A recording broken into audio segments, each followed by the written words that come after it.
Ndinoda kureurura chitema chandakaitira mukadzi uyo akandiyamura mushure mekunge asangana neni ndiri pakutambudzika. Akange ari muSouth African mukadzi iyeye. Nanhasi uno kuti ndinge ndichizova zvandiri kuda kwake. Ini ndine chitupa chemuno muSouth Africa. Ndoda kukurondedzerai nyaya yangu zvose zvakaitika kusvika ndichizosvika pandiri pari nhasi.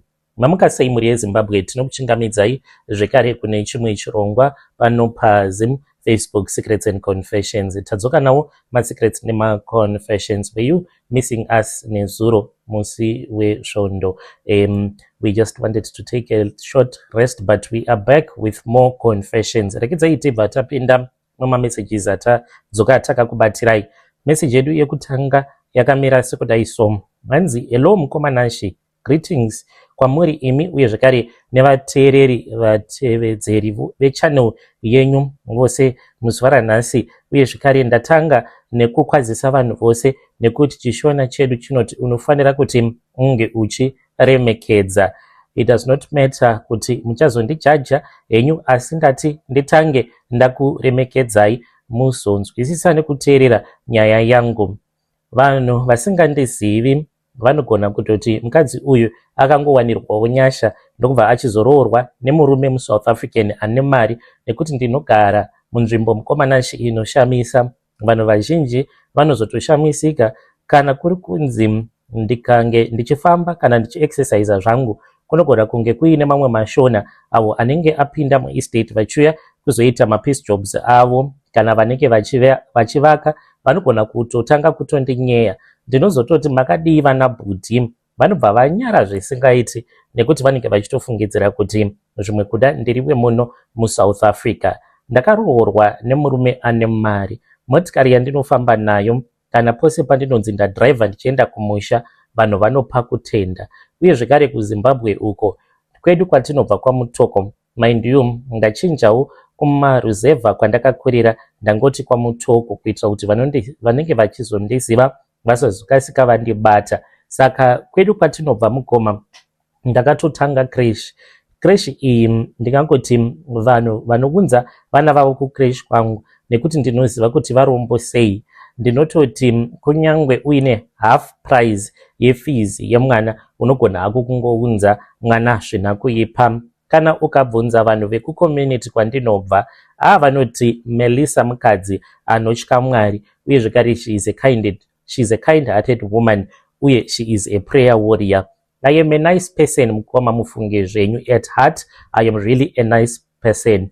Mukoma nashi, nyika inorema iyi. Unogona kunge uri munhu anenge aini moyo wakanaka chaizvo, but nekuda kwekuti vanhu kunzouku vane bitterness and vanhu vari very cruel, izvi zvinozokonzeresa kuti unge uchizogumisidzira wava munhu anoita sekunge une moyo wakaipa just to survive. Macircumstances chaiwo awo atinosangana nawo mukurarama anogona kukonzeresa kuti munhu unge uchizogumisidzira uchizonzi une moyo wakaipa. Se vazhinji venyu muchati iwe Melissa une moyo wakaipa, but ndikangoti vanhu ndo vakandichinja munhu wangu. If anyone wants to judge me for what I did kuna madambos vangu vakange vari muSouth African, munofanira kuti munge muchitanga maziva kuti kwandiri kubva chaiko kwainge kwakamira sei. Nzara, nhamo, abuse uye zvekare nekungoshungurudzwa muupenyu ndiko kwakazokonzeresa kuti pandakange ndaona sekunge ndainge ndaitawo mukana,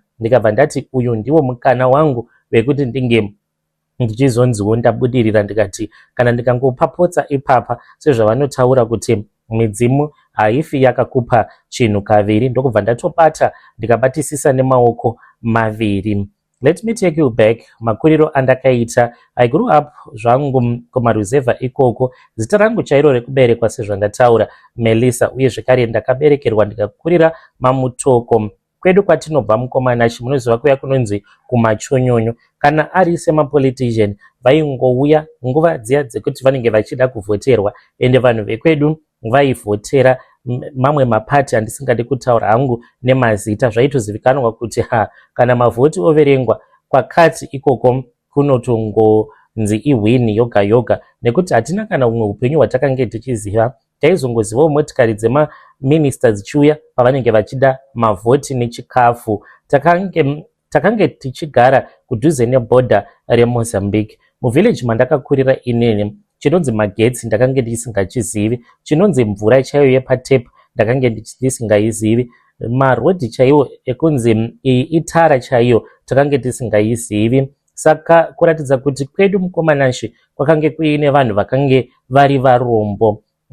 Kune mamwe mavillages ekutoti kana rodhi chaiyo unotoona kutoti iyi rodhi pano nepapo panombopota pachifamba motikari, but kwedu dzakange dzingori rodhi dzekungoti kana ngoro chaiyo yemadhongi inototambura kutoti inge ichifamba mukarodhi kacho, because kwakange kusina munhu aimboshanyirwa nevanhu vanenge vaine motikari.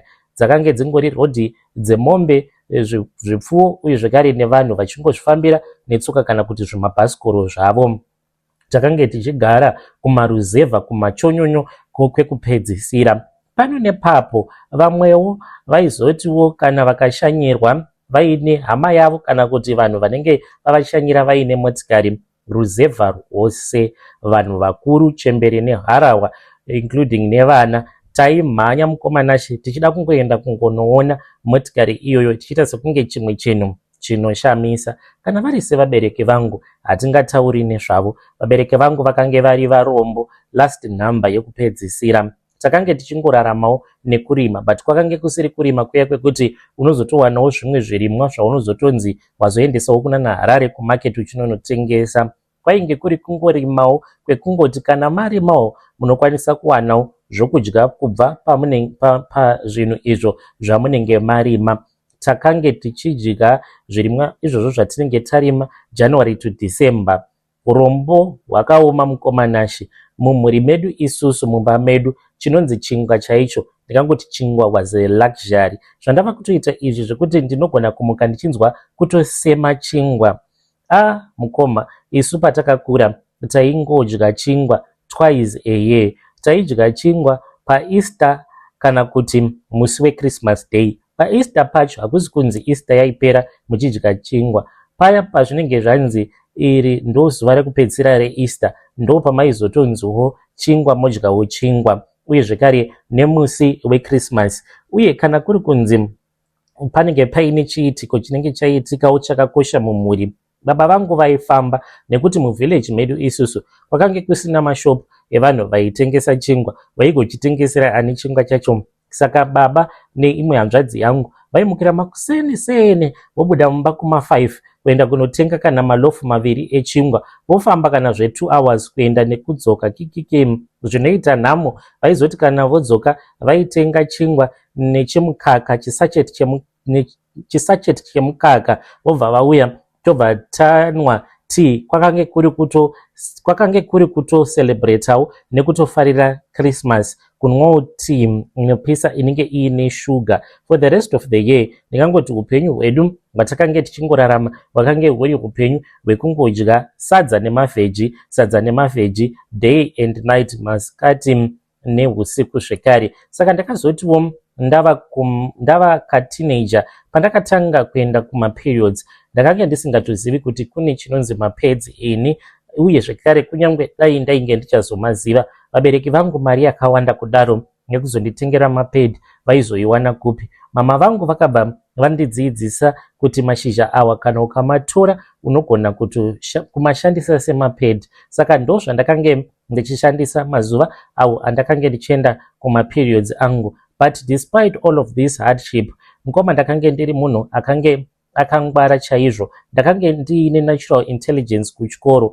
ndaifarira kudzidza zvakanyanyisa, but maparents angu vakange vasingakwanisi kuti vange vachindiendesa kuchikoro. Saka ndakadzidza panguva yekuti ndinge ndichizonzi ndava kuenderera mberi nezvidzidzo zvangu zvekusekondary school. Ndakabva ndachizonzi mari hapasisina, saka ndakabva ndachizoregedza kuenda kuchikoro. Taifamba nababa kwese kwavanenge vawanawo zvimapeace job, taienda tichinovabatsira. Takati inini nehanzvadzi dzangu naamai tichibatsirana nababa vangu. Asi chirungu chandinotaura ichi mukoma, ndinotaura chirungu chekuti vanhu vazhinji vanotofungidzira kuti ndakaenda kuyunivhesiti, but ndakazvidzidzisa chirungu ichi nekuda kwekuti ndaipotawo ndichitora nekukumbira maticha. Kwakange kuina vamwe ticha vangu vaiti kana vakaenda kuHarare vaizodzoka vaine manovel obva vandipawo novel. Saka ndakadzidzira kutaura chirungu kubva kumanovels uye zvekare nemadictionary. Vabereki vangu vaitozviona kuti mwana uyu shungu dzechikoro anadzo, but chokuita pakange pasina because vabereki vangu vainge vasina kana mari. Saka ndingangoti kuzobva kwandakaita kumaruzevha kwakauya through dambudziko iro rakatiwira mumhuri. Ndakange ndiine vamwe vatete vangu. Vatete ava vainge vakasobva kwaMutoko vakaenda kuHarare apo patakange tichitoriwo vana vadiki. Yakange iri hanzvadzi yababa vangu. Basa ravo ravakange vachiita vatete vainge vachiita basa rehumade. Saka vakangoti vabva maMutoko vaenda kuHarare havana kuzombogara, vakazodzoka zvekare vanhu mumhuri vaingofa. Vamwe vana tete vakafa, ivo vakange vasingambouyi kwaMutoko. Nerimwe ramazuva mukomana takavhunduka tichiona motikari yakasvika ndokubva yatopaka panze pegedhi repamba pedu, because kana gedhi chairo takange tisitomborina, chakange chingoriwo chigedhi chekungotiwo vanhu vanogona kupinda asi mombe dzisazokwanisa kuzopaza dzikazopinda. Vakange vaunzwa ikoko kwaMutoko nevanhu vavakange vachishandira. Saka vakabva vachizoudza baba kuti vatete vakange vachirwara zvakaomarara, vainge vaonda vatete, saka vainge vavaunza. Saka vatete ava ndisu takazotanga kuvapepa kusvika vachizonofa. Zvino varungu vavo vasati vaenda, kunyange vakadzokera zuva iroro, but vakabva vanditarisa vakabva vati mwana uyu anoshanda, zita rake anonzani. Vakaunzwa naamai vangu, vakabva vachizoti vakange vachida kuti ndiye ndichizovashandira. Saka vakabva vadzokera. Tikangoti zvimwe kuda vainge vachingotaurawo sevaenzi vainge vangoshanyirawo vanhu vachiuya kuzosiya murwere. Mai vangu vakatoti kutobvisa nyadzi kwavo nekuti vakachengeta munhu uyu kusvika ava palevhuru rakadai, kunyange vakasiya zvavo chikafu nezvimari, but mari iyoyo mukomanachi yakasiyiwa ichinzi ndeyavatete nekuzoenda navo kuchipatara yakange isina kuwanda. Poverty zvainoita, vanhu vanosarudza kuti zviri nani kutengera murwere chikafu ndani kuti tinge tichienda naye kuchipatara, nekuti mukaenda naye kuchipatara achadzoka zvekare achida zvokudya pamba pacho pasina kana anything. So vakazoti vashaika vatete vangu, ndipo apo patakazoshamisika ndichiuya kuzotorwa zvekare neumwe akati iye akange ari driver ainge atumwa nevanhu vainge vachishandira vatete. Ndikatorongedza hembe dzangu ndakadziisa mune kamwe kaplastic bag kwava kubva ndachizoenda kuHarare kwandakazotanga kuzoshanda as a maid. Mukomanashi vanhu vandakange ndichishandira muHarare vakange vari vanhu avo vakange vachienda kuchechi. Vaenda kuchechi, vachienda kuchechi kudaro vakange vaine mwoyo yainge yakaomarara sematombo. Kunyange vaizvidza vanhu vanonamata, but mumba mavo so makange musingadyiwi rinopisa. Vakange vaine hutsinye hwakanyanyisa, vaindibata unhapwa mukoma. Vaiti dzimwe nguva vanogona kungondituka pasina kana chandinenge ndambovatadzira. Chakandisamisa ndechekuti kunyange tose takange tiri veganda dema, but vakange vachitoratidza kuti vainge vachindisema. Vainge vasingadi kuti ndige ndichinwa mvura mumaglazi avo avo avakange vachishandisa ivo nevana vavo, uye vakange vasingadi kuti ndishandise maplates avo zvekare.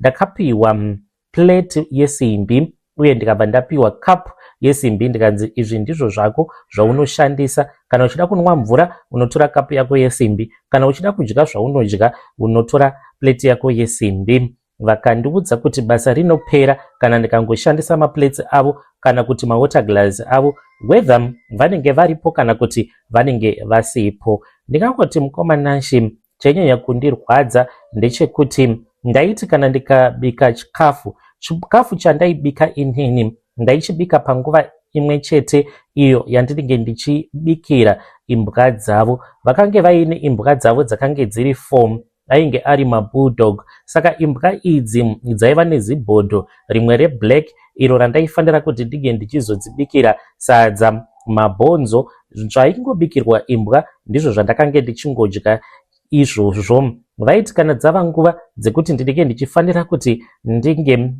vange vachidya vaindidaidza, inini ndinenge ndakagara mukomanashi, changu chikafu ndinenge ndapakura, ndobva ndanzi ndinge ndichichivhara nekamwe kadhishi tawo kavakandipa kakange kakasakara. Ivo kana vapedza kudya, apa ndakange ndisingatendedzwe kugara pamasofa, ivo vanenge vakagara pamasofa vachidya. Kana vapedza kudya, ndobva ndatora ndiro dzose dzinenge dziri patable, then ndobva ndachizoenda ndobva ndanodzirongedza. Ndapedza kusuka ndipo pandaibva ndachizogara pasi mukoma vachidya kudaro.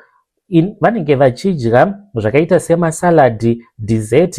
Ini ndava kutanga kuti 1 kudya, kuzotumwa ipapo unenge uchingotumwa. Waiti ukati 1 musova, wobva wanzi enda unonditorerawo chakati, zvekare nevana vavo vachingoti sisi endai munotitorerawo chakati. Kana ari semakuseni mukoma, hamuna chamunoziva imi, inonzi nzara ndinoiziva ini. Ndaipiwa 1 slice yechingwa netii tsvuku makuseni oga oga. Ivo vobva varova heavy meal. Panguva yacho iyoyo vaiti havadi kutambisa chikafu because ndipo paya pekuti zvinhu zvainge zvakaita kuoma, saka vaitosarudza kutoti inini ndige ndichidya 1 slice yechingwa, dzimwe nguva woswerera slice iyoyo yechingwa muswere wese wezuva, but ivo zvavo vakange vachidya. Semunhu ainge akakwirira munhamo zvose izvi zvichiitika, ndakangoti hazvina hazvo basa, Mwari ndimi munoziva. Asi after ndagara ndichitambudzika, ndipo pandakabva ndachizosangana neumwe musikana. Musikana uyu akange achishandawo as a maid, aishungurudzwa semashungurudzirwawo awo andakange ndichiitwa nevanhu vandakange ndichishandira. Akabva ati kwandiri, you know what, handei kuSouth Africa because ndakanzwa kuti kuSouth Africa ikoko vanhu vari kutowanawo zvimari zvitori bho. Ndipo pandakabva ndachizoti kana wava kuda kuenda wozondiudza, but dambudziko ndakange ndisina mari, handina kuda kumuudza chokwadi musikana uyu, saka ndakange ndisingazivi mukomanashi kuti kuyambuka bhodha haisi nyori. Ndaingofungidzira kuti unongokwira mbhazi kana kuti mutraki sezvaunongoita kana uchienda kune rimwe guta. Takazoti tava muBeitbridge mukoma, tazosvika muBeitbridge muya, munhu akange atikwidza kubva muHarare akange ari truck driver, ndiye aifanira kuti ange achizotiyambutsa opinda nesu muSouth Africa. Zvino takazoti patakange tava muBeitbridge, kamari kandakange ndaba, kamari ikako mukomanashi kainge kasina kukwana, uye zvekare ndakazobirwa mari iyoyo. Zvinoitika so, mari iyi kuba kwandakaiita ndakaiba so. Nerimwe ramazuva ndakati ndiri busy ndichiklina mubedroom mamadam boss vangu, ndopa ndakabva ndachizosangana newatch. Handina kunge ndakaziva kuti watch iyoyo inodhura. Nanhasi uno ndinoti kana ndikaiona muwardrobe yemurume wangu moyo unorwadza, inondirangaridza zvakaitika ndichiri kuZimbabwe. Ndakabva ndaba watch iyoyo, ndakangoona kuti watch iyi inoratidza kunge inodhura because yakange iri yegold, so ndokubva ndaiisa mubra. Ndakabva ndaenda kutown. Ndakabva ndanoitengesa paGolf Complex paya. Pakange paino mumwe muNigerian wandaiziva, ndakaenda ndikanotaura naye, ndikabva ndamuudza kuti ndine wachika yandiinayo. Ndakange ndisingatombozivi kuti watch iyoyo yaita mari. Ndakazototi ndava muSouth Africa ndopa ndakazoziva kuti mawatch akaita seiwawo anonzi maRolex anodhura zvokuti kana motikari unogona kutenga neRolex watch. Watch iyoyo guess what mukoma, kuti ndakaitengesa nemari, ndakaitengesa 2000 rands. Pa 2000 rand iyoyo yandakapiwa nemuNigerian, ndakabva ndatenga futi chikafu ndikachibatisa umwe mudhara akange aine shop kuGrowth Point kudhuze nekwedu kwaMutoko, akaenda kanopa vabereki. Ndokubva ndachizokwira traki nefriend yangu. Zvino tava muBeitbridge mukoma, ndipo apo ndakabva ndachizoita desperate zvekuti ndakange ndisingachakwanisi kuti ndinge ndichizoyambuka. Unfortunately ndakabva ndambogara muBeitbridge. Friend yangu iye akange aine mari, ndobva apinda mutraki vakayambuka zvavo. Nhamo dzangu mukoma dzakange dzisati dzatotanga ipapo. Kamari kandakange ndiinako, dai ndainge ndakaziva, dai ndakangobhadhara vanhu, ndobva ndatongoyambutswa ndozotangira upenyu muMessina. But ndakambotenderera ndichidya kamari ikako muMessina, ndakambotenderera ndichidya kamari ikako ndichiri muBeitbridge ndisati ndayambuka kuenda kuMessina. Saka ndaibhadhara pokurara, tichibhadhariswa per head tichibatsirana. Mukomana wacho ndakabva ndabirwa mari. Zvinhu zvacho zvinoitika so ndabirwa mari kudaro, ndasara nekamari kashomanana. Ndopandakazobatana nevamwe vakomana nevamwe vakadzi vaiti vainge vabva kurutenga. Takabva tabhadhara vamwe vanhu avo vakati ivo vakange vachikwanisa kuzotiyambudza. Hamene kuti vakange vari maguma here kana kuti vaishandidzana nemasoja. Saka takangoti tangoyambuka mukoma tatova muSouth Africa, ndipo patakabva tachizongoona masoja awa akangobuda out of nowhere. Ndobva vatotiradzika pasi apa pfuti dzainge dzakatokokewa. Vakange vaine truck ravainge vakahwandisa, aya matraki emasoja. Ndobva tatopinzwa mutraki, takabva taendeswa kumapurisa. Havana kana kumbotora nguva, makore acho iwavo vaingoti vakakubata vobva vatokudzosera kuZimside. Mukomanachi ndadzoswa kuZimside paya, handichina kana kwekuenda, mari handisisina. Ndakabva ndatanga kuchema. Munoziva kuti unenge uchingochema so vanhu vachikutarisa vachishamisika kuti ko munhu uyu chii chaitika kwaari, matambudziko ako ndiwe unenge uchingomaziva kuti wakatarisana nematambudziko akaita sei. Kudzokera kuHarare ndakange ndisingakwanisi. Foni chaiyo ndakange ndisina because ndaitotya kuti kafoni kandakange ndinako kana ndikakatakura vaikwanisa kuzondibata. Saka ndakangokasiyawo murumu mandakange ndichirara. Apa ndaifunga kuti kana ndikadzokera kuHarare ndakabva mukuba wachi ngevarungu vangu, maybe mapurisa ainge akatondimirira. Zvino ndakabva ndati ndoita sei? Mukomana wacho ndakangogara ndikati South Africa yandiramba. Ndava kudzokera hangu kumusha, ndotsvaka nzira dzekuti ndinodzokera kumusha ndonoroorwa zvangu kungotizira kunyange nechidhara, upenyu hunongoendawo zvakadaro. Asi mukoma ndaiti so ndakagara muBeitbridge. Handisi kana wakagara muBeitbridge paya South Africa unenge uchinyatso kuiona kuti iyo South Africa kana hwava husiku zviya malights unenge uchinyatso kumaona akati ngwengwengwe. Kudhara muBeitbridge makange musina magetsi nedzimba dzakawanda saizvezvi. Saka kuBeitbridge kunenge kwakaita zarima, then kuSouth Africa kunyasoona malights akati ngwengwengwe. Ndakabva ndati ini kana ndichinonofira hangu kuSouth Africa beta ndidyiwe kana nemakarwe ndichiedza kuyambuka Limpopo kuti ndiende kuSouth Africa than kudzokera kuZim, nhamo yoga uye zvekare kana kuzosungwa. Saka I was stuck paboda paya, no money, handina kana chikafu, handina kokurara. Ndakabva ndati patini ndiri munhukadzi kaini, nditori mupfumi ndakadai so, ndakabva ndati zviri pandiri zvinogona kutotanga kutondipa mari. Saka ndakabva ndangoenda pane vamwe vasikana vaitotengesa miviri yavo. Ndokubva ndasvika paya ndikabva ndati zvinhu zvangu zvakandiomera. Ndakabva ndatsanangura matambudziko angu ose. Mumwe mukadzi akabva anditi it's fine, uya pano. Mukadzi iyeye mukoma akatanga kutonditengesa zvinoita mahure. Kana uchiri munyowani ivo vanogona kutoita mari newe. Matraki aita akamira, obva anditi enda unorara navo baba. Obva asara achitaura nemunhu otopiwa mari. Ini ndopinda mutraki ndomirira truck driver, ndorara natruck driver. Ndobva ndanzi mari yako ndatopa munhu wako kana kuti mama vako. Mukadzi iyeye aingonditi ndiri mwana wake. Obva atorova zikati mukoma panze pekuti toti munhu anenge achaja kana $5, iye obva andipa kana $1 kana 50 cent. Obva ati ndo mari dzavanobvisa idzodzi. Asi ndakazozvizivawo nekufamba kwenguva ndikati iko zvinozvi ndava kuda kuzvimirira. Saka ndakange ndichitengesa muviri wangu ndichibhadhara per day uko kwatakange tichigara tichibhadhara per head.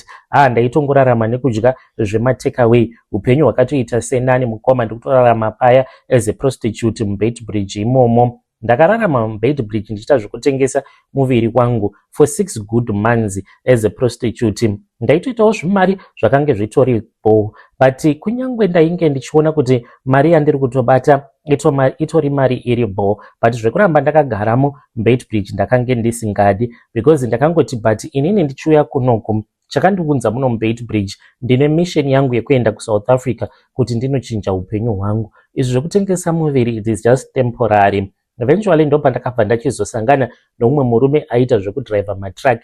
Track raakanga achidriver rakange riine GP number plate, but akange ari muvhenda murume iyeye.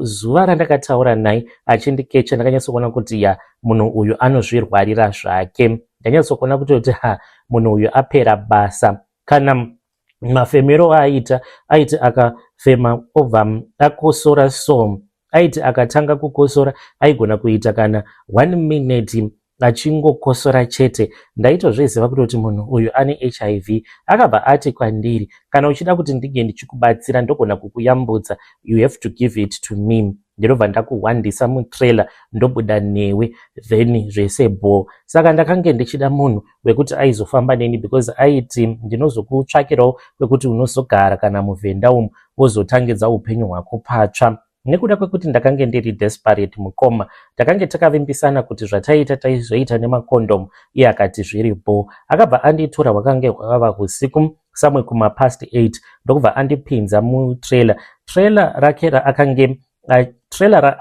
ainaro akange ari matrailer aya makuru in brackets etotliner. Saka akabva anditi ndige ndichipinda mutrailer renumber 2. Ndapindamo ndakabva ndaona kuti makange muine matai akange arimo, asi matai awa akange asina marimu. Uye zvekare ndakabva ndaona makange muine mazisimbi zvakangosiyana siyana kuita zvekunge zve-breakdown, uye makange muine mazitende nemamwe mazidhiramu ainge arimo. Akabva anditi ndige ndichingonotsvaka pokuhwanda mumazitai iwawo. Ndakanzwa kutya mukomanashi because paakangonovhara zitende riya ndipo pandakabva ndaona kuti makange mangova murima. Ndakatsvaka pokupfekera mukomanashi. Saka kuZimbabwean side ndikangoti zvose zvakaitika nekukasika, maybe akangoita about 10 or 20 minutes ndokubva adriver abva pamapurisa akavhura akati ari kuda kuti munge muchimbopinda mhepo zvishoma, ndokubva adriver achinopinda mubhodha rekuSouth Africa. Zvino takati tava muSouth Africa, ipapo mukomanashi akagara agogara. Ndakagumisidzira ndava kubitirirwa, ndakange ndisingachakwanisi kana kufema zvakanaka. Ndakatombofenta mukoma, ndizivi kuti ndakafenta kangani.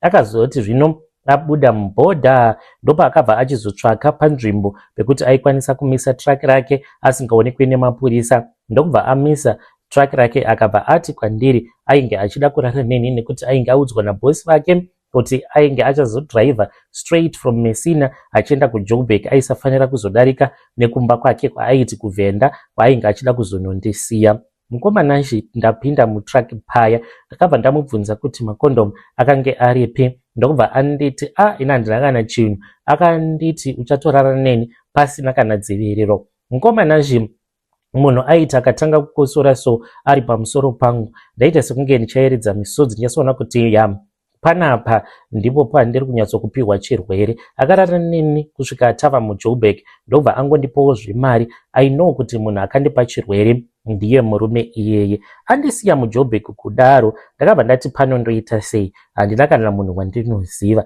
Sezvo ndainge ndakamboita zveuprostitute, ndaiziva kuti kana ukangonobhadhara kuguest house vanenge vasina basa nezvakawanda. Ndikati pano ndava kutondobonobhadhara muguest house ndichimbotsvaka dzimwe nzira nedzimwe mates. Saka ndakabva ndatanga kugaramo muguest house ndichishandisa zvimari zviya zvimwe zvandainge ndakabva nazvo kuZimbabwe ndakachinja kuisa kumaranzi. Saka ndakabva ndati panapa ndoita sei, because ndakagarapo mukoma. Dambudziko randakaita nderekuti paguest house apa ndipo pakange pari padhuze nepaainge akandidhampa murume iyeye. Saka ndainge ndichirida kudzidza Joburg kuti kunzvimbo kwandaikwanisa kumbofanirwa kuhwanda mapurisa sezvo ndakange ndisina kana bepa kwakange kuri kupi. Saka ndakabva ndachizoona kuti mari yangu yatopera sezvo ndainge ndagara 1 week ndichidya matekaway kubhadhara every day. Ndoba ndakatanga kuita basa rangu reuprostitute muguest house mevanhu. Zvandaita mukomanashi, munoona kune vamwe vanhu vanenge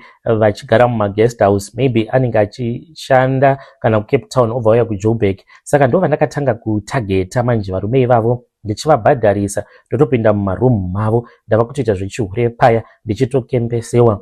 So ndakaramba ndichidaro kusvika vanhu vepo management yazozviziva kuti ndo zvandiri kuita, vakabva vandidzinga. Fortunately mukoma ndikangoti zuva iro randakadzingwa ndakange ndakakembesewa nomumwe mufesi akange ari an engineer, ainge ari wekumusha muchinda iyeye, but he was an engineer. Saka iye haana kutozviziva kuti ndakange nditori huri, akangofungidzira kuti ndiri munhu angoriwo desperate, izvo ndaitoita zvekutotengesa muviri wangu. Saka akabva anditi, saka iwo zvauri kunzi uchadiwi pano paguest house, watitoita sei? Ndikati kwekuenda handina. Akabva anditora ndokubva ndatanga kugara naye mulocation munonzi Randfontein. Saka ndakatoti ndatoita rombo rakanaka.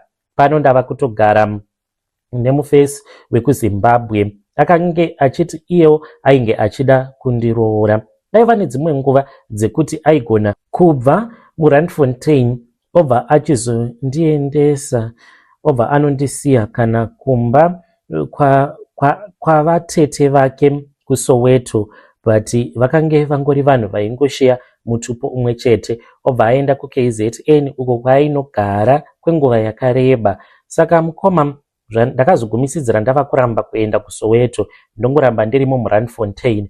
Aingoti zviya akabuda, iniwo ndotosara ndototanga kutopinza varume vachirara neni. Ndakange ndisina kana basa nazvo as long as munhu ainge achingondipa mari. So one day akazongodzoka wena mukomana asina kundizivisa kuti ainge ari munzira achibva kuKwaZulu Natal. Ndopa akabva achizotondibata red handed. Mukomana ashi ndakabva ndapererwa, ndikabva ndashaya kuti ndoita sei, because akangotora chibhegi changu chakange chiri chisecho, ndokubva anditi ibva pano apa kokuenda ndakange ndisina. By that time ndikangoti mukoma, kubva zvandainge ndakatanga kugara imomo muRandfontein, varume vandainge ndatorara navo vaitodarika 50 number yevarume. I did not care mukoma about spreading HIV, because inini ndaitozviziva kutoti ndatova infected. Ndainge ndakatoenda ndikanotestwa ndikatoudzwa kuti uri HIV positive. Saka varume zvavaiita vamwe vacho vaiti vakanditarisa obva ati, Melissa, iwo wakanyanyisa kunaka, handidi kuzviita zvinhu izvi with a condom. Ndaibva ndangoti ameno, sure, do whatever that you want. Ini ndakanga ndisina basa nazvo, handiti ndiwe unenge wati unoda kufira pandiri. Eventually I realized kuti Randfontein pekugara ndakange ndisina. Ndikabva ndati zvinondoita sei. Ndakabva ndatanga kufamba.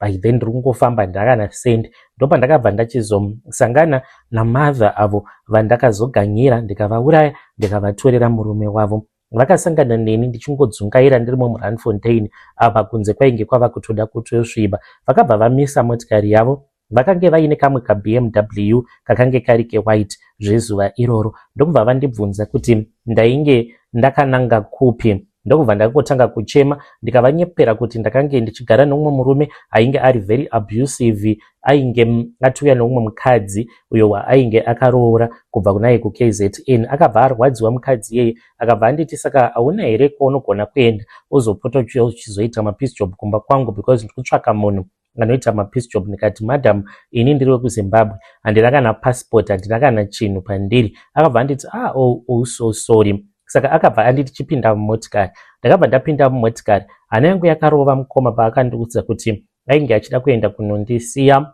kuimba yake yekuSoweto. Ndikati zvino kuSoweto ndiko kunogara vatete vaya, but Soweto yakakura. Kunzvimbo kwacho kwatakaenda kwakange kutori kure neuko kwandaipota ndichimboenda ndichinonosiyiwa nemurume. Ndakabva ndatanga kugara kuSoweto.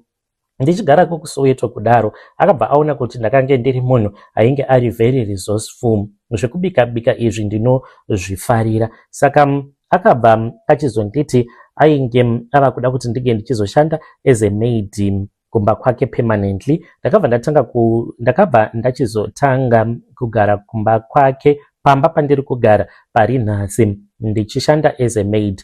Kumba yekuSoweto kwakange kuine matenants ainge ariko. Saka ndakabva ndachizomudza kuti ndainge ndichida kuti ndige ndichizopota ndichiita zvekubika ndagara ndinozvifarira zvefast food. Iye akabva atotora idea yamukomanashi kwava kutotanga kutondishandisa. Ainditora, some days ainondisiya kuSoweto ikoko, ndobva ndatotanga kutobika machipsi, kota and everything. Izvi ndaizviitiswa pamaweekend, Friday, Saturday, Sunday. Saka mukoma ndaitofungidzira kuti ari kuda kungondipromota kuitira kuti ndige ndichizosiya basa randakange ndichiita rehomemaid. Izvo kwani munhu atoripo pakuti akutongondishandisa. Ndaishandisiwa mukomanashi apa akange asina kana extra money yaaimbondipa. Mari yaaindipa mukoma yakange iri shoma as a maid.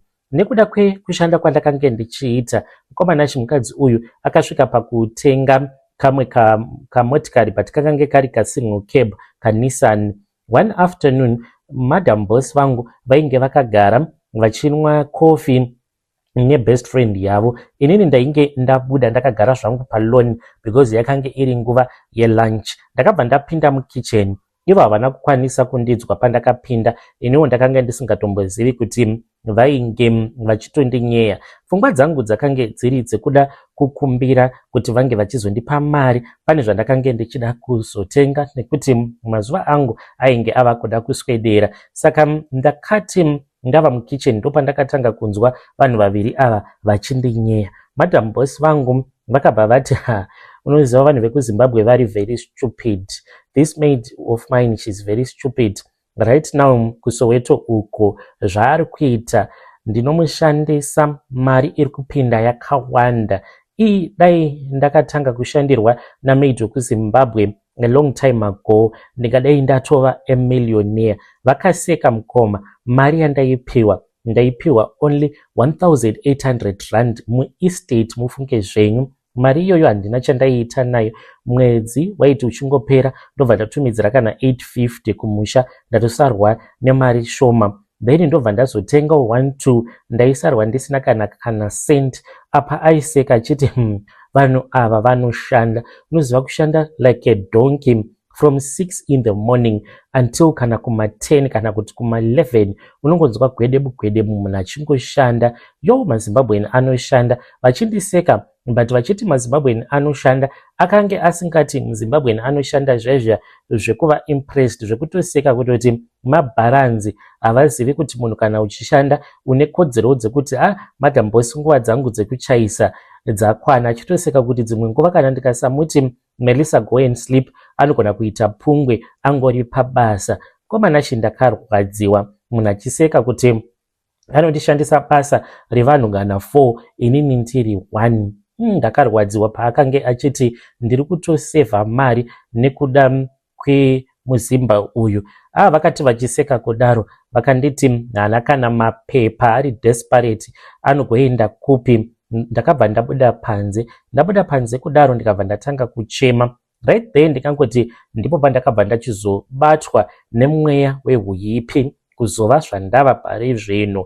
Ndakabva ndati mukadzi uyu asi anombondiona sei. Ndipo pandakabva ndachizorangarira mumwe mukadzi akange achigara kuRandfontein. Ndaenda kwaari mukadzi uyu, ndakabva ndaenda ndikabva ndanomubvunza kuti iwewe kuzonzi wazogara pamba pemurungu. Mukadzi iyeye akatoroorwa nemurungu muRandfontein, saka aitwa zvekun'anga but akange atombori maid. Ndikamubvunza kuti aufa, akabva andiudza kuti iye akashandisa mishonga kuti ange achizodiwa nemurungu. Saka ndakabva ndamukumbira kuti andipe mishonga, akabva ati kana ina handichaiti izvozvo. Ndikati fine, mukadzi uyu sezvo aramba, ini ndava kutotsvaka mamwe maplan. Saka madam boss vangu murume wavo akange ari munhu akange aine mari. Saka kunyange ndakambomuitira maaction mukoma semunhu aimboita zvekutengesa muviri, ndinotoziva kutoti murume kana ukamudai unogomisidzira wamuhwina kunyange pasina kana kushandisirana mishonga, but munhu anonamata. Saka ndaiti kana akangonditarisa so ndobva ndanyemwerera. Iye aibva atotarisa kuside. Ndaigona kuti madam boss vasipo ndopfeka masketi, andoziva kuti masketi awa hachakwani, ndobva ndatanga kungoacta but iye akange asina kana attention yaakange achimbondipa. Ndakabva ndati munhu uyu handimbofi ndakamuhwina. Ndakabva ndachizoti ndadzoka kuZimu. Ndadzoka kuZimbabwe ndakabva ndachizoenda kuChiredzi. Kwakange kuine imwe n'anga yandainge ndakanzwa nezvayo through Facebook. Ndaenda kuChiredzi kuya ndakubva ndanotaura nen'anga iyoyo ndikati ndiri kushandira maSouth African but murume wamadam boss vangu ane mari yakawanda, ndoda kuti anga achindida but zvinhu izvi ndoda kungozviita kuti madam boss vangu varwadziwe. Ndakatsanangura nyaya kuti ndainge ndichipiwa mari yainge iri shoma sei, ndainge ndichida kungovarwadzisa chete Saka ndakabva ndachizopiwa mushonga wemupfuwira wandakanzi ndinofanira kuti ndinge ndichizopota ndichizoisira murume waMadam Boss muchikafu, uye zvekare ndaifanira kuti ndakange ndiine mamwe mafuta awa ndainyika zvigunwe zvangu mukabhodhoro ndisati ndabata magumbeze avo. The reason why kana uina maid waunogara naye afanire kuti anga achientertaina kupinda mubedroom mako kubata mubhedha wako, because ndaiti kana ndava kuda kuwaridza mubhedha wavo makuseni zvayavabuda vaenda kumabasa, ndobva ndanyika zvigunwe zvangu mumafuta andakabva nawo kuZimbabwe kuitira kuti murume wavo ange achizopota achizondifunga. Mukomanashi zvinhu izvi zvakaitika sekutamba sekuseka. Murume waMadam Boss wangu nerimwe ramazuva mushure mekunge ndabva kuZim akangonditarisa ndokubva anyemwerera, neniwo ndikabva ndanyemwerera, akabva andichonya ziso, ndopatakatotanga kutodanana. Nerimwe ramazuva apo Madam Boss pavainge vabuda vaenda kushopping, akabva achizouya ndokubva atongopinda muromu mangu tikatotanga kutorara tose. Kubva zuva iroro ndikangoti ainge ava kutoita semunhu ane addiction kwandiri. Ndakabva ndamunyepera ndikamuudza kuti ndakange ndiri pregnant uye ndainge ndiri pregnant nemwana wake. Mukomanachi akandipa rimwe deep hug akandikisa akati thank you Melissa, wandibata moyo wangu. Eventually ndikangoti Madam Boss vangu vakatanga kunyumwa. One day vakabva vachizotibata, we were in the bedroom, zvainge zvisina kumira zvakanaka. Saka akabva atanga kuchema akarwadziwa, akati ainge achida kundisungisa. Saka aingotya hake murume wake. So ndakabva ndapfugama mukoma, ndapfugama pamberi pake, ndikabva ndati Madam Boss handifi ndakazvipama zvekare. Saka asati andidzinga pamba pake ndakabva ndaita busy ndokubva ndamhanya, ndikabva ndafonera n'anga yekuchiredzi iya, ndikabva ndati kunoku zvinhu zvaoma, ndakabatwa, saka handichazivi kuti ndoita sei. Ari kuda kutondidzinga basa kana kutaura neni, haasi kutaura kana basa ndakatomiswa. Ari kungoti mira tikutsvakere mari udzokere kunyika kwako, ndichatsvaka umwe maid. Saka n'anga iya yekuchiredzi yakabva yatanga kundigadzira. Mukomanashi ndakagadzirwa zvekuti Madam Boss vakabva vanditi vainge vandiregerera, ndikatanga kushanda. Vakati vainge vasikadi kuti zvinge zvichizoitika zvekare. Ndakabva ndati uno mukana ndauwana. Hapana kana kumbopera mazuva 2-3 Madam Boss vakangodonha vari kubasa, ndokubva vatotakurwa neambulance vakabva vaendeswa kuchipatara. Pasina nguva Madam Boss havachatokwanisi kana kuita sei. Ndini ndava kutovapepa. Hama dzavo dzakauya dzikabva dzati sezvo takambovaendesa kuchipatara, but kuchipatara vari kuti havana zvavachakwanisa kuvaitira because urwere hwavainahwo. Chavangogona kungaita ndechekuti ivo vanongopiwa mapirits aya epain vari kumba, nekuti urwere hwacho hahurapiki. Saka ndakabva ndakumbirwa nehama dzaMadam Boss kuti ndinge ndichizovachengeta uye zvekare nevana, ndichitarisa vana sezvo murume wacho ndiye aipota achienda nevana kuchikoro achivadzosa. Saka ndakabva ndachizonzi ndaifanira kuti ndinge ndichizoita mhiko. Apa ndakange ndichitaura nen'anga yangu iya yekuchiredzi. Vakabva vanditi mukadzi uyu asati afa, pinda murumu make. Apa ndakange ndiri pafoni, mufunge zvenyu, ainge ari makuseni tiri tega ini naMadam Boss. Saka ndapinda murumu, ndakange ndichitotaura nen'anga yangu pafoni. I still remember kuti mukadzi uyu akatovhura maso ake akabva anditarisa, akabva andibvunza akati who are you talking to nai Melissa? Ndakabva ndangoramba zvangu ndakati zim, ndichiteerera kuti ndakange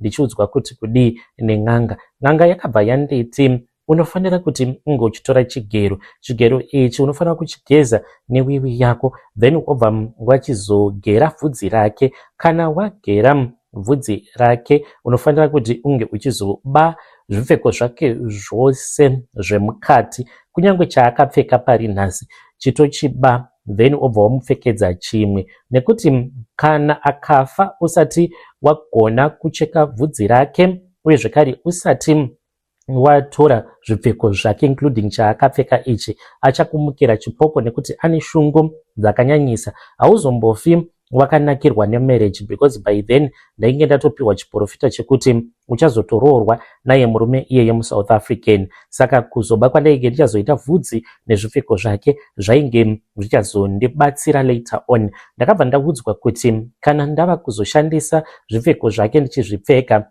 murume waMadam Boss kana akanditarisa kusvika pari nhasi haaone ini Melissa asi anoona Lebo mukadzi wake akafa. Ndakaita saizvozvo mukoma, ndikatofamba ndikaenda pavakange vari vachingogomera, ndikabva ndaita sekunge ndiri kuvakama ndokubva ndamucheka ndikamugera mvudzi rake, ndikabva ndatanga kuvagezesa because ndakange ndava kuita wekuwaipa kugezesana chainge achakwanisa kuita. Ndokubva ndabvisa penti ndikabva ndarisa zvangu parutivi, ndokubva ndaba mapenti ose. Handina chandakambotaura kunyange paakange achindibvunza kuti zvimwe zvinhu zvake ndainge ndichizviendesa kupi. Ndikangoti kubva ipapo akabva atanga kuchema mukadzi uyu achingoyeredza misodzi pasina kana nguva. Mukomana achi ndakaona kuti chimiro chainge chisina kunaka, ndokubva ndafonera murume wangu akabva achizouya, ambulensi ikabva yauya. Akabva aendeswa kuchipatara. Akabva anzi ainge afa, but akambogara muchipatara achifemiswa nechiokisijeni kuda kweabout 2 weeks. Mukomana achi zuva iroro racho iro raakaendeswa kuchipatara ndainge ndakatopfeka underwear yandainge ndabva mukumukurura.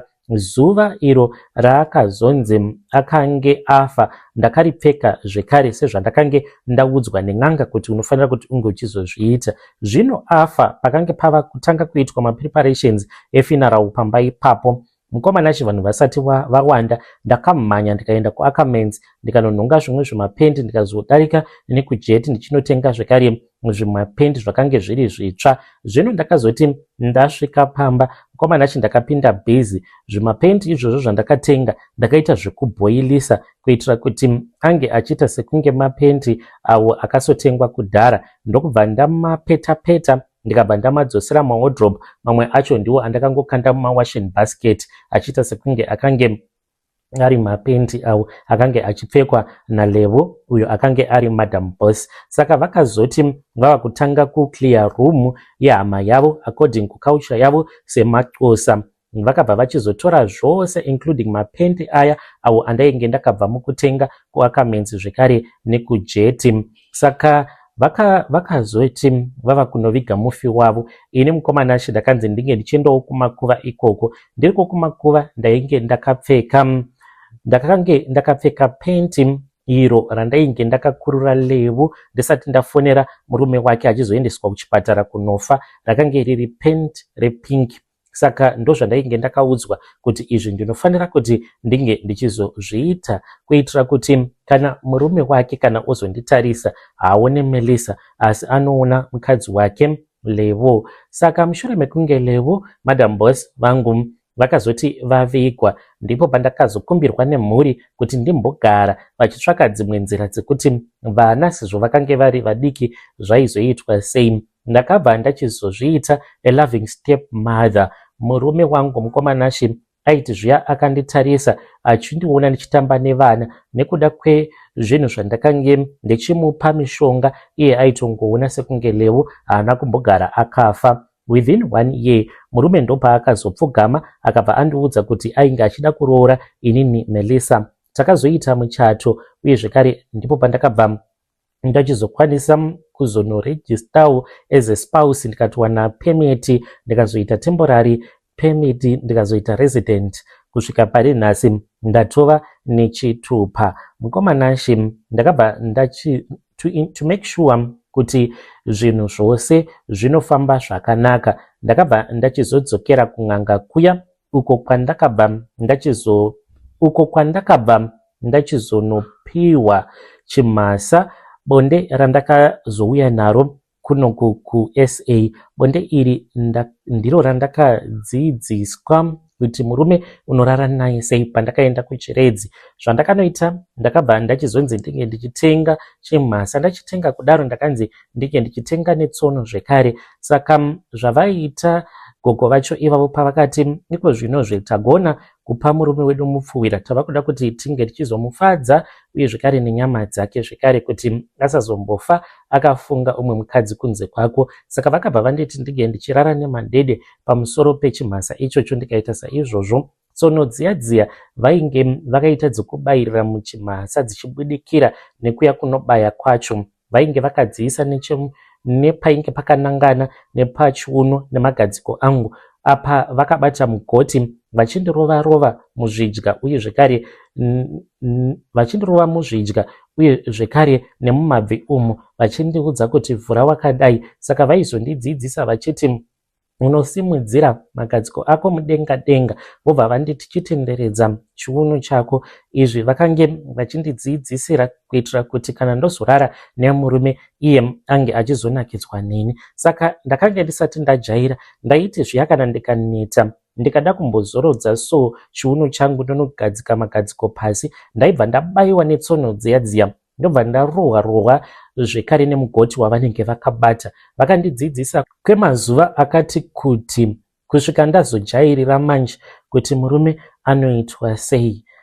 Ndakazoti ndadzoka iye zvaanoita kikeke dzimwe nguva ndinomboseka zvangu.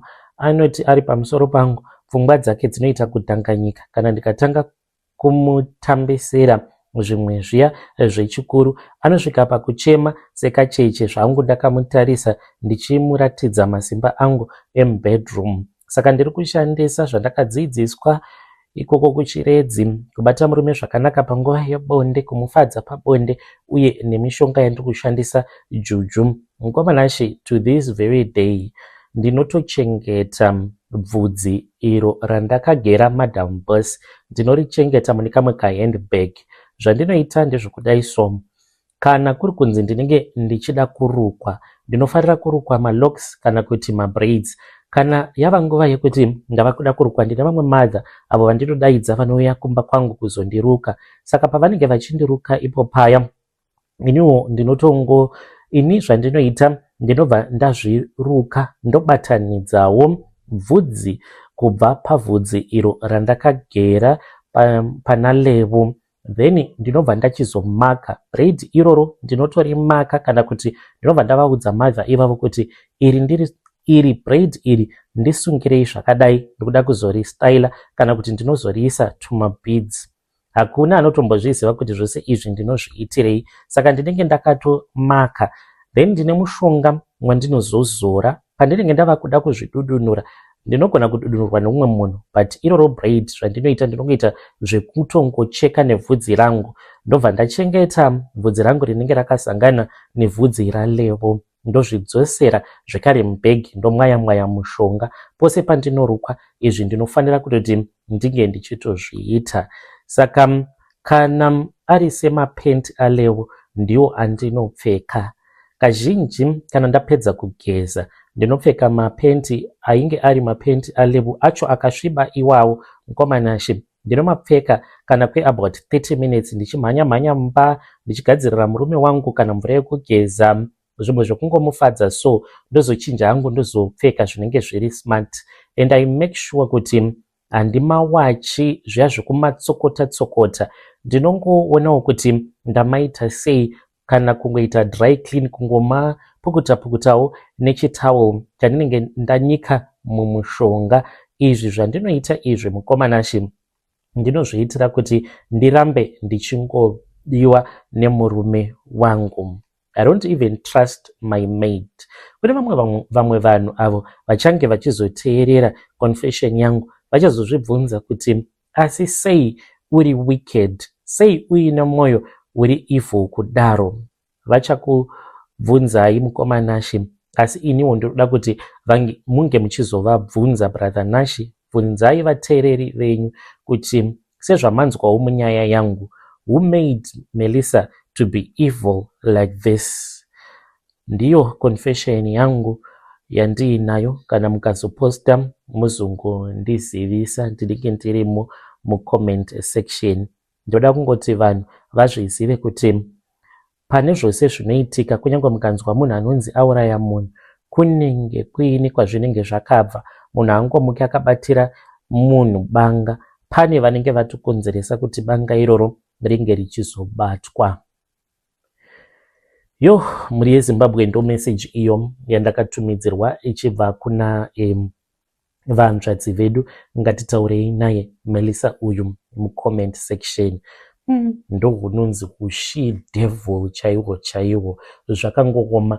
Ngatitaurei nezvayo nyaya iyi mucomment section. Vadiwa vateereri ndo mamessages avo andakakubatirai. Ngatisanganei zvekare mune zvimwe zvirongwa zvinotevera.